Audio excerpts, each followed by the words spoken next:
Over 3 decades have passed since South Africa dismantled its apartheid system of racial segregation between black and white citizens. Though apartheid was officially abolished in the 1990s, its lingering effects still resonate in certain areas. One such location is Orania, a small town in the Northern Cape Province, which has become notorious for its controversial policy of allowing only white people to live there. Orania can't be a folk state. It is actually what I consider to be a micronation. It's just like a small, it has certain independencies. They have their own currency. It is, yeah. You know, when I picked up on that, I realized that there's a measure of sovereignty that is not complete. Yes. Founded in 1991, Orania was established as a haven for Afrikaners, a group of South Africans descended from Dutch, French, and German settlers who primarily speak Afrikaans. The town's creation was driven by a desire to preserve Afrikaner culture and language, which its founders felt were under threat in the new post-apartheid South Africa. In response to this perceived threat, the town's founders implemented policies that remain in place to this day, restricting residency and participation to white Afrikaners only. This is Orania, South Africa's white-only town.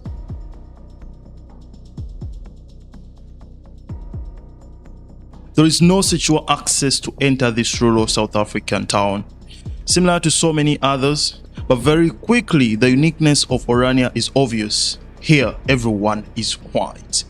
Interestingly, Orania is not the only white-only community in South Africa. Other similar towns exist, sparking race, equality, and segregation debates. However, Orania stands out as the most well-known and long-standing example, making it a particularly fascinating case to study in terms of its history, policies, and controversies surrounding it. Its existence has led to divided opinions. While some argue it is a necessary space for preserving Afrikaner heritage, others condemn it as an embodiment of racial exclusion. In this video, we delve into Orania's complex and often contentious history. We will explore the town's founding, its policies, practices, and the ongoing debates surrounding its role in modern South Africa. By looking at both its criticisms and defenses, we aim to offer a comprehensive view of what Orania represents in the broader context of South Africa's post-apartheid journey. The ANC comes and says colored people are not African. Now, the racism that nobody speaks about is about that. I am unapologetic when it comes to the fact that the time when colored people has no say in this country is over. The time where colored people are being treated like they are nothing. CVs are being thrown in the bin. Boards don't consist of colored people. That's over. And lastly, with the foreigners and the racism that we stand only for colored people. The deputy president of this party, Kenny Kunene, is black. The leader of all the youth in South Africa, Bongi Nkosi Tanyisile, is black. Our deputy president of the Women's League is black. Orania was founded by a group of Afrikaners in 1991, driven by concerns about the future of their culture and language in the wake of apartheid's end. During anxiety about losing their privileged status and fears of retribution in the new South Africa, the founders saw the creation of Orania as a way to protect and preserve their identity. The town was initially established on a farm called Oranjekral, which a group of investors purchased. The name Orania is derived from the Dutch word oranje, orange, and the Afrikaans word kraal, corral, symbolizing Afrikaner heritage and the historical connection to the Dutch royal family and the Boer republics. Though initially struggling to attract residents and seen as a fringe community, Orania gradually grew, and its population now stands at around 3,000 people. The town operates largely independently from the rest of South Africa, with its government, businesses, schools, and currency. Orania's economy is built on agriculture and tourism, with a strong emphasis on sustainability. It has a cooperative farming system and a thriving local market for food and goods. While Orania remains a point of fascination for some, drawing tourists and researchers alike, it also raises troubling questions about segregation in a modern democratic South Africa. recently, in the past, say 10 years, 7 years roundabout, our population growth started snowballing. We had growth as fast as 10% annually for the past 7 years, of which the past 2-3 years were between 14 and almost 17% annual population. Despite its growth and self-sufficiency, Orania has faced significant criticism over its exclusionary policies.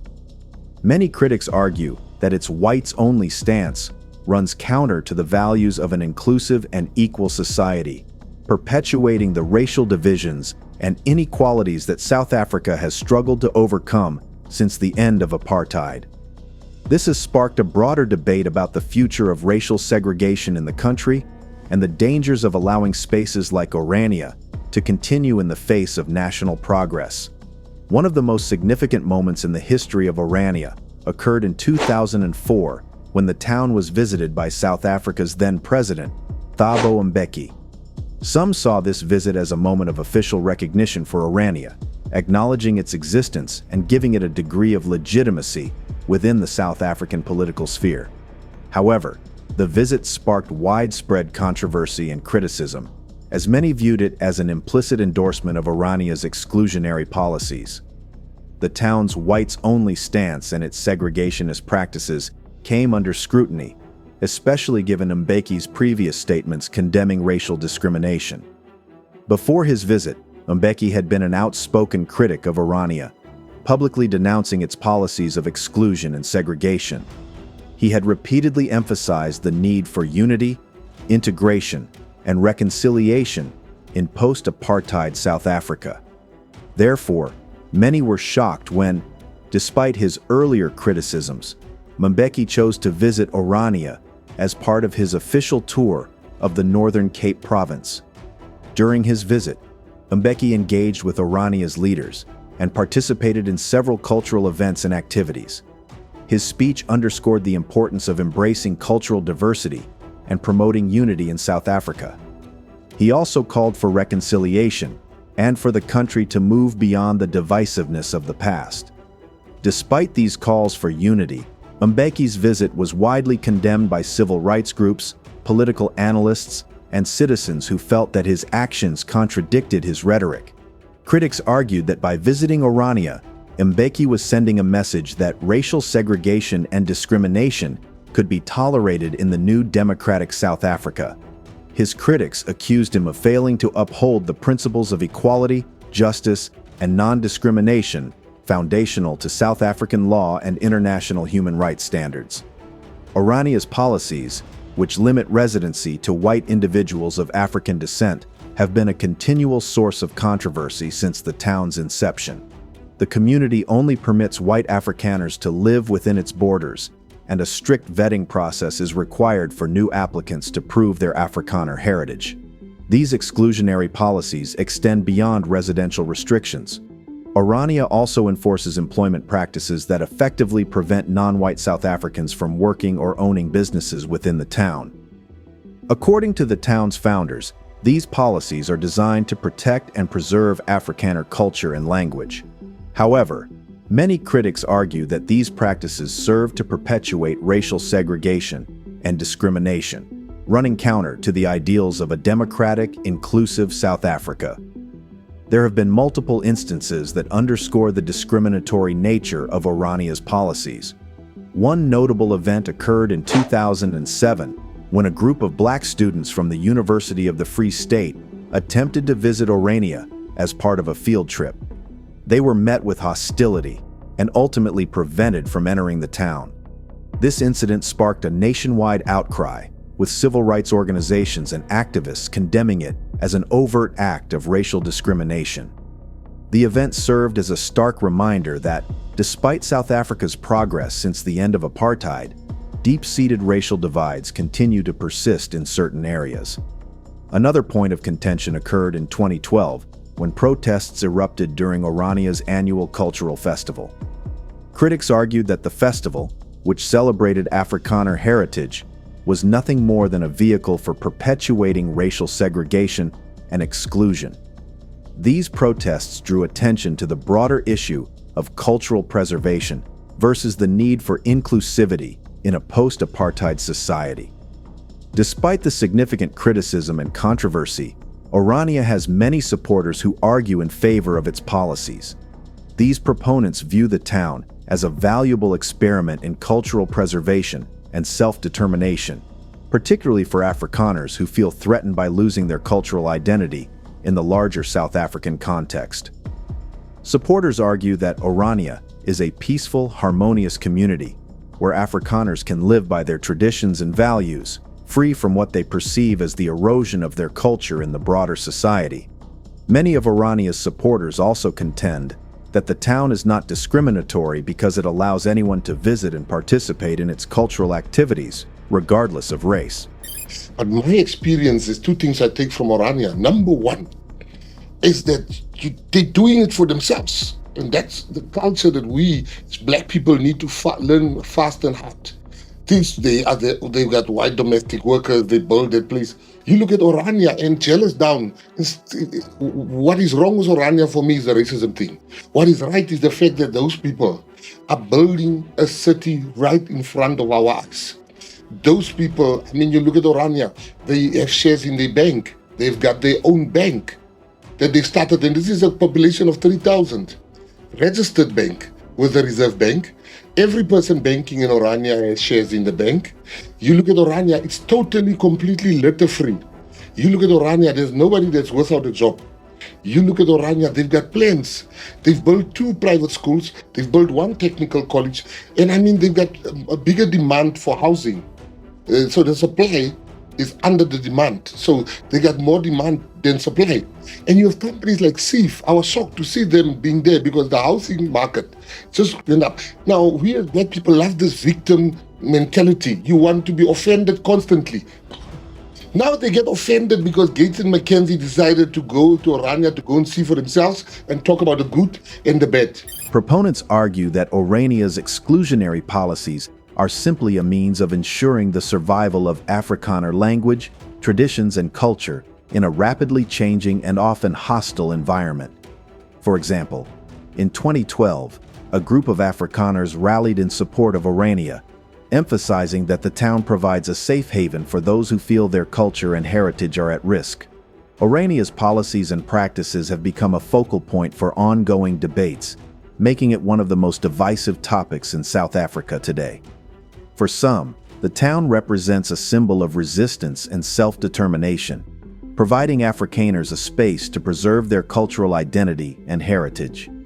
However, for many others, Orania stands as a troubling relic of the past, perpetuating segregation and inequality in a society that aims to foster inclusion and equality. The concept of an all-white town within a country like South Africa, which is still grappling with the legacy of apartheid, strikes many as both contradictory and problematic.